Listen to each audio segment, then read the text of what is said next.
วิวของเล่นใหม่ที่ยังไม่เคยมีนะครับคือ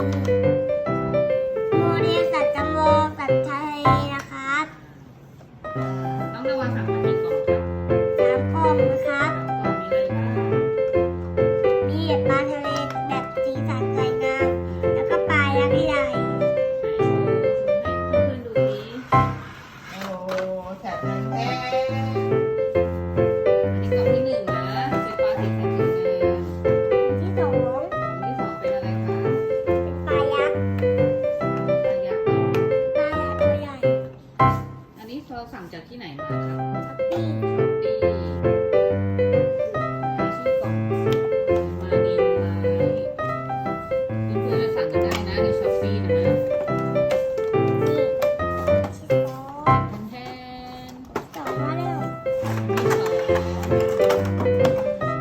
นี่กล่องที่ 3 ต้องรอนี่นะครับ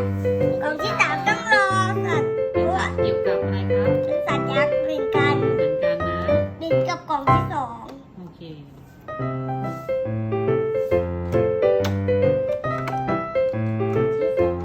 ที่ สามหรือเปล่า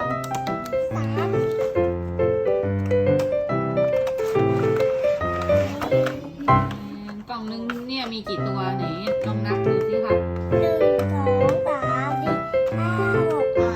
กล่องหนึงมี6ตัวนะเพื่อน เดี๋ยวมาบอกเพื่อนๆสิคะว่ามีปลาอะไรบ้าง มีปลาฉลามวานจับมะเฟืองแมวน้ำปลากระเบน แล้วก็ปลาฉลามหัวค้อนปลาวาฬแล้วก็ปลาวาฬหลังคว่ำเป็นนาทีแล้วก็ปลาลัดแล้วก็ปลาฉลามขาวเพนกวินปลาโลมาปลามังกร ใครมีปลาอะไรบ้าง ปลาลิมูแล้วก็บูเทนแล้วก็ปลามังกรตัวหนึง อันนี้บูฟิชหรือเปล่าครับ มีชาหน้ากับบ็อกฟิช อ๋อบ็อกฟิชอ๋อหนูพูดข้ามไปนะ แต่ละตัวเป็นยังไงบ้างแต่ละตัว แต่ละตัวก็จะเป็นแบบนี้แต่ตัวมันจะใหญ่นิดนึงนะครับ คือทุกตัวเนี่ยตั้งโชว์ได้หมดเลยเหรอคะ ตั้งตัวได้เหมือนเลย อ๋อไหนทำให้ดูดิ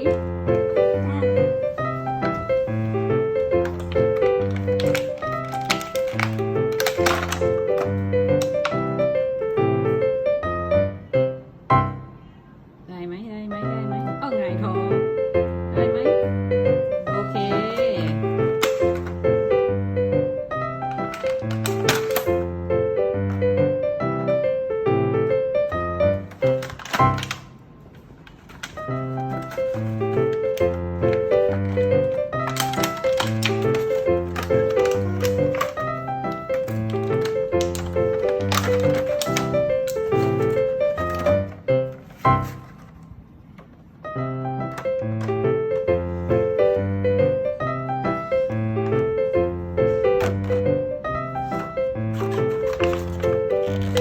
มันจะใส่ตัวลงเหนียวไว้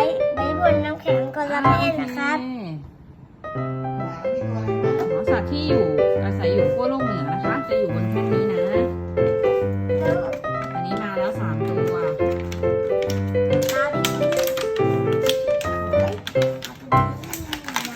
ตัวเอ้ยเหนียวจังได้แล้วขั้วโลกเหนือไหมอันนั้นน่ะไม่ใช่นะขั้วโลกเหนือเป็นอะไรบ้างไหนบอกทีละตัวสิ มีน้ำ ภาษาอังกฤษว่ายังไงเอ่ย ซิลน้ำเย็น แพนเพน วอส ต่อไปอะไรครับ ปลาทะเล ครับ แต่ละตัวเลยครับ ดอลฟินฮัมเบอร์เวลเกนวอช โอเค นีโม โอเค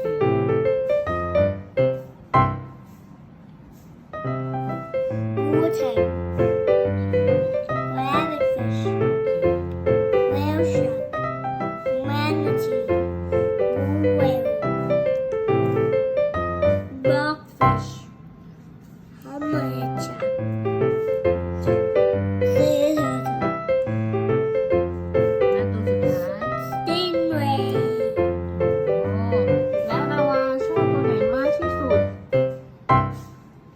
ชูเลยชูเลย